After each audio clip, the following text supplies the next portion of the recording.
I smooth the silk of my ivory gown, staring into the vanity mirror.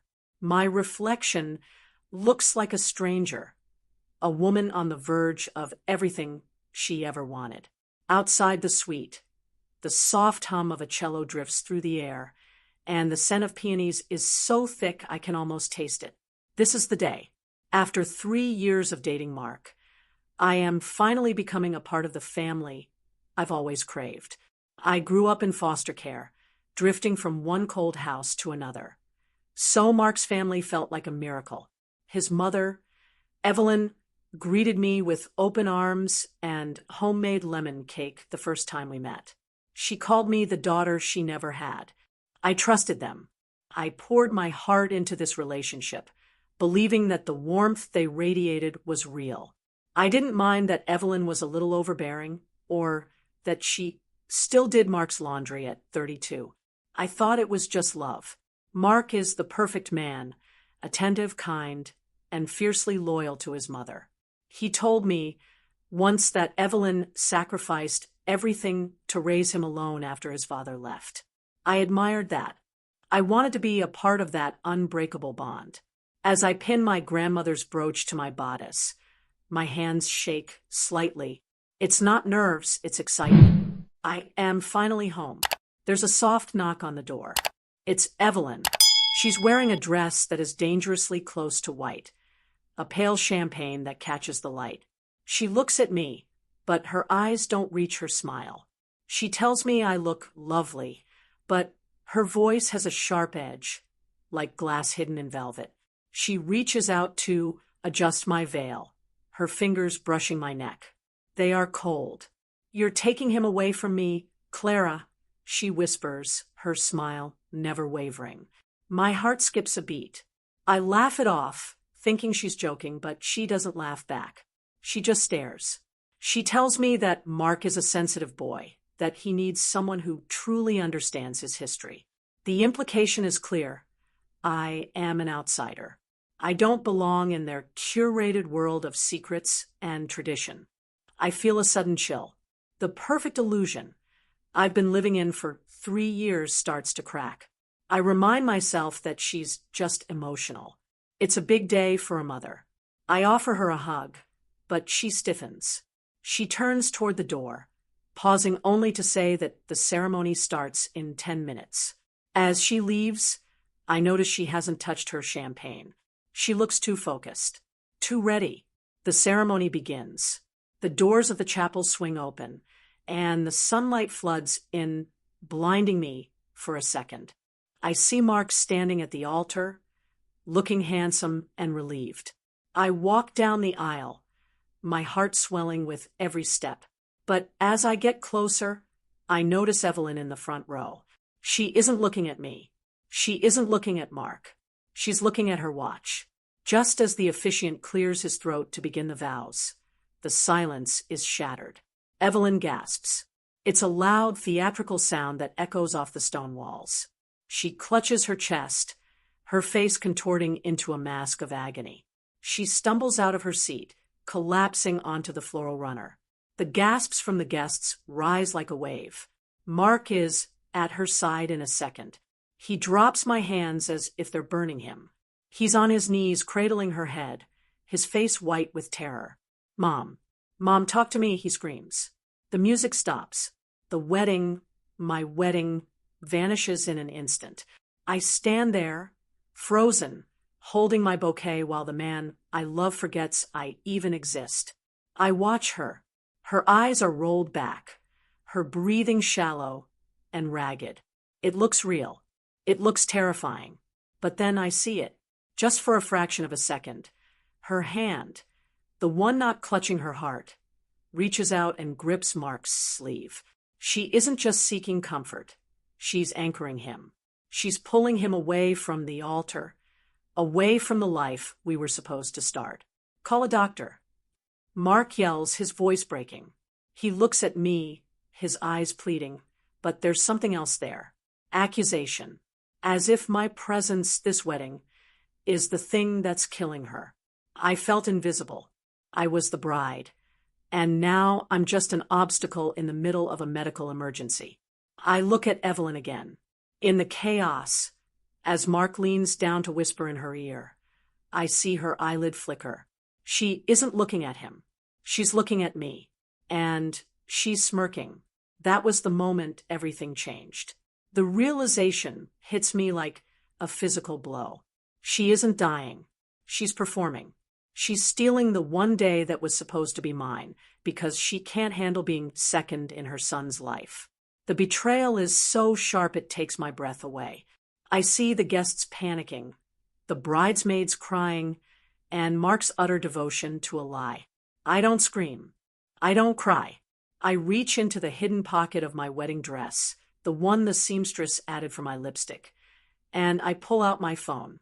If she wants a medical emergency, I'll give her a real one. My fingers fly over the screen.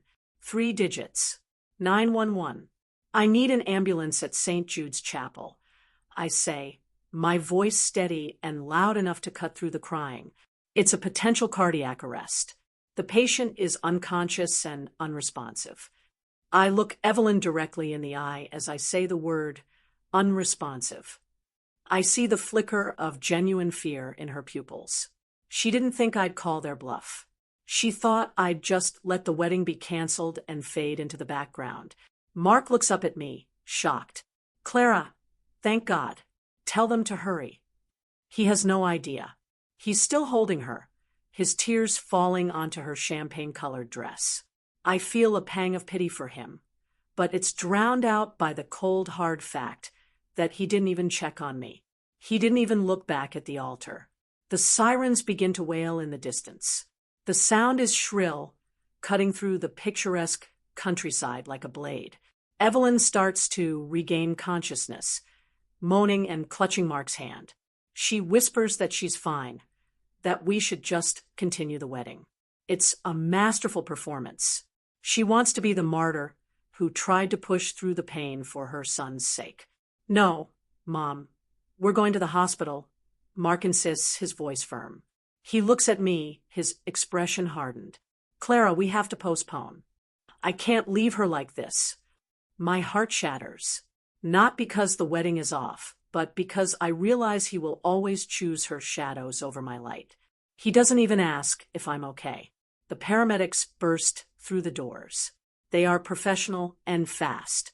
They move Mark aside and begin their assessment. I stand back, watching the scene unfold like a movie I'm not starring in. I see the lead paramedic, a woman with tired eyes, checking Evelyn's vitals. She looks confused. She looks at the monitor, then at Evelyn's face. I walk over, my heavy skirts rustling. She said she felt a sharp pain and then lost consciousness. I tell the paramedic, my voice devoid of emotion. I see Evelyn's hand twitch. She knows I'm watching. She knows I know. The paramedic nods, but I see her exchange a look with her partner. They aren't finding the signs of a heart attack. They load her onto the gurney. Mark is right there, holding her hand, promising he won't leave her. He doesn't even look at me as they wheel her out. I am left standing in the center of the chapel, surrounded by half-empty pews and wilted flowers. My wedding is a crime scene, and I am the only witness who knows the truth. I follow them to the hospital in my own car. I'm still wearing the dress. People stare at me in the parking lot, a bride in full regalia, walking through the sliding glass doors of the ER. I don't care. I find Mark in the waiting room. He's pacing, his tie undone, his hair a mess. When he sees me, he doesn't hug me. He looks annoyed. Why are you still in that dress? He asks. It's a slap in the face. I tell him I didn't have time to change, that I was worried. He sighs, telling me that the doctors are running tests, but they think it might have been stress-induced. He says it with such weight, implying that the wedding, and by extension, I am the source of that stress. I sit in the plastic chair, the white silk of my skirt spilling onto the linoleum floor. I wait. I wait for the lie to catch up with her. I wait for Mark to see me. But he's staring at the doors of the intensive care unit, his back turned to me. They thought I wouldn't fight back. They thought I was the quiet foster girl who would be grateful for any scrap of family they toss me. Hours pass. Finally, a doctor comes out. He looks at Mark, then at me. He tells us that all the tests, the EKG, the blood work, the scans, have come back perfectly normal. There is no evidence of a cardiac event. None. He says it could have been a panic attack, but his tone is skeptical. He looks at me, and I give him a small, knowing nod. Mark is relieved, but then he turns it into a victory for his mother. See, she was so worried about me that her body just shut down. She loves me that much. I feel a surge of nausea. It wasn't love. It was a kidnapping. She kidnapped our future and held it for ransom. And Mark is the one paying the bill. I ask to see her. Mark hesitates, saying she needs rest, but I push past him. I walk into that sterile room. Evelyn is propped up on pillows, sipping water. She looks vibrant. She looks like a woman who just won a war. When she sees me, her face drops into a mask of frail exhaustion. But I don't give her the chance to speak. The wedding is back on for tomorrow. I say, I'm lying, of course, but I want to see her reaction. Her eyes widen. The frailty vanishes instantly. She tells me that the doctor said she needs weeks of bed rest. She says it would be dangerous for her to attend a party. She's overplaying her hand, and I'm finally holding the deck. I lean over the bed, my face inches from hers. I saw you smirk, Evelyn. I saw you look at your watch before you fell. Her breath hitches. She tries to deny it, her voice trembling with fake indignation. But I don't let her. I tell her that I'm going to find out exactly what she did. And when I do, I'm taking Mark with me. I leave the hospital and go straight to their house. I have a key. Evelyn gave it to me months ago as a sign of trust. I know she has a home office where she keeps her journals and her laptop. I feel like a spy in my own life, but the perfect illusion is gone. Now, there is only the search for the truth. I search her desk. I don't find a diary, but I find something better. Under a stack of knitting patterns, there's a small orange pill bottle. The name on it isn't hers. It belongs to her sister, who passed away last year. They are beta blockers, medications that can slow the heart rate and mimic the symptoms of a collapse if taken in a certain way. My hands are shaking, but not with fear, with rage. She didn't just fake it. She medicated herself to make it look real. She put her own life at risk just to ruin mine. I take a photo of the bottle. Then I turn to her computer. It's logged in. Her search history is a roadmap of malice. How to simulate a heart attack. Effects of beta blockers on heart rate. How to stop a wedding. I feel sick. I trusted them. I thought this woman was my mother. I find an email she sent to her best friend, Sarah, dated 2 days ago. Don't worry, it reads. The wedding won't happen. I have a plan to make sure Mark stays home, where he belongs. He's all I have, Sarah. I won't let that girl take him. I download everything. Every search, every email, every digital footprint of her betrayal. I feel like a ghost wandering through her house. I see the photos on the wall. Mark as a baby, Mark at graduation, Mark and Evelyn at every holiday. I am not in a single one of them. Even the photos from our engagement party have been cropped to focus only on him. I realized then that it wasn't just about the wedding. It was about erasure. She wanted to erase me from his life entirely. I look at my reflection in the hallway mirror. I'm still wearing my wedding dress, but it's stained at the hem, and the veil is torn. I look like a survivor of a wreck, and that's exactly what I am. I go to Mark's apartment. I find him sitting on the sofa, head in his hands. He looks up, and for a second, I see the man I fell in love with. But then he speaks. He tells me he thinks we should wait on the wedding. Not just for a day, but indefinitely. He says his mother's health is too fragile, that he needs to be there for her. She faked it, Mark. I say, my voice flat. He gets angry. He calls me cruel, heartless, and paranoid. He tells me he saw her collapse with his own eyes. I show him my phone. I show him the photo of the pill bottle.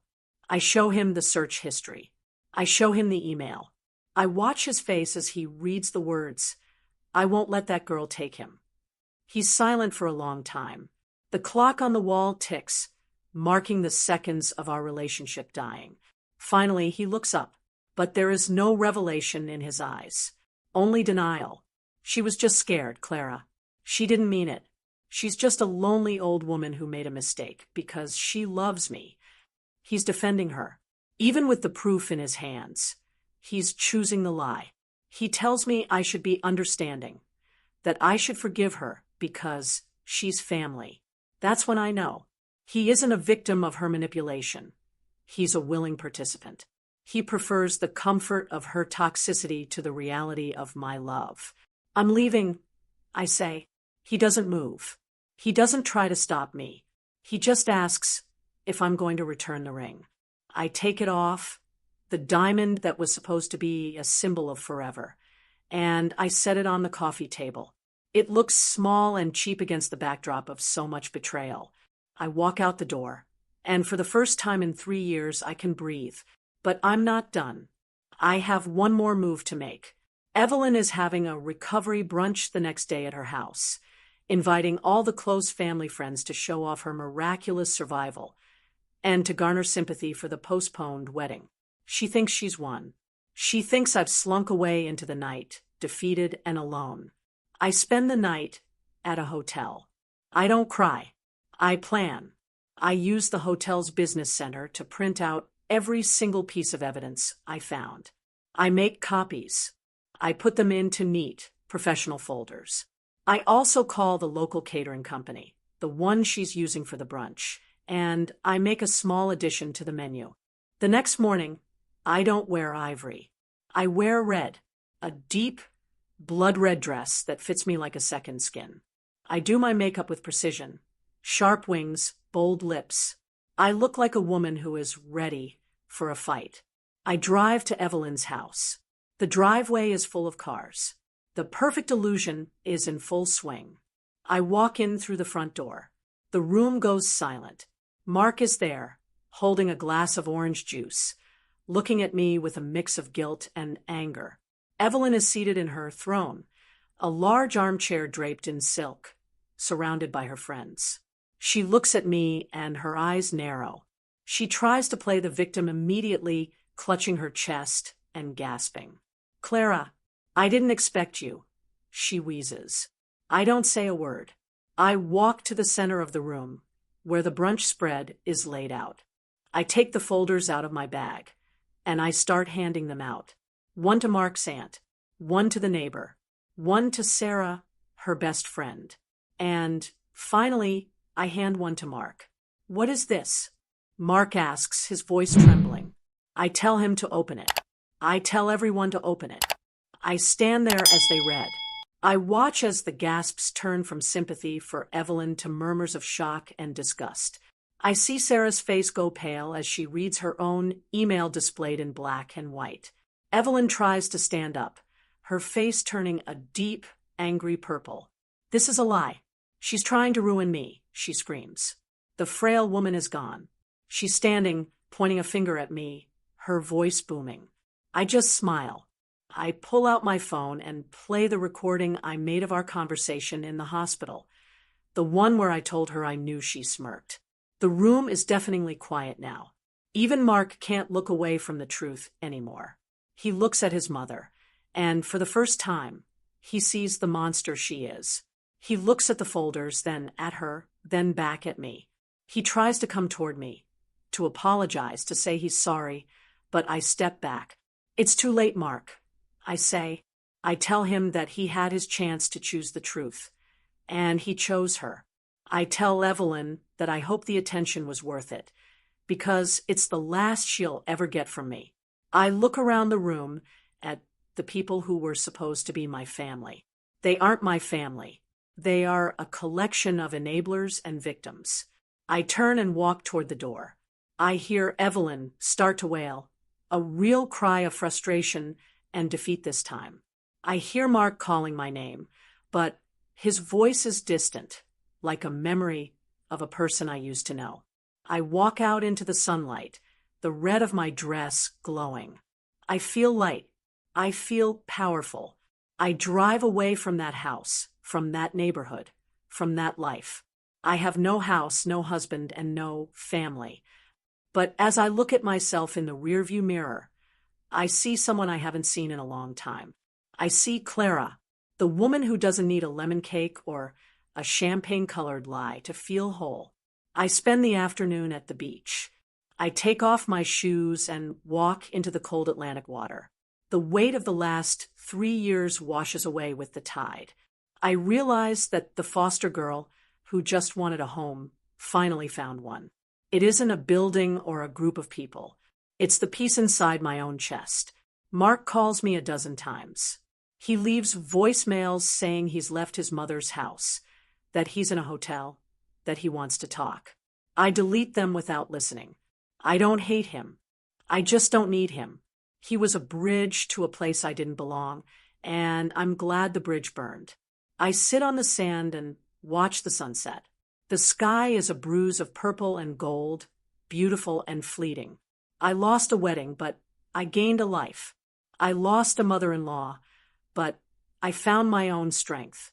I realize that some people spend their whole lives living in a perfect illusion, too afraid to see the truth. I am not one of them. I am an empowered survivor.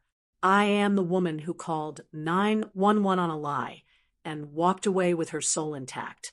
As the stars begin to poke through the darkness, I feel a sense of profound release.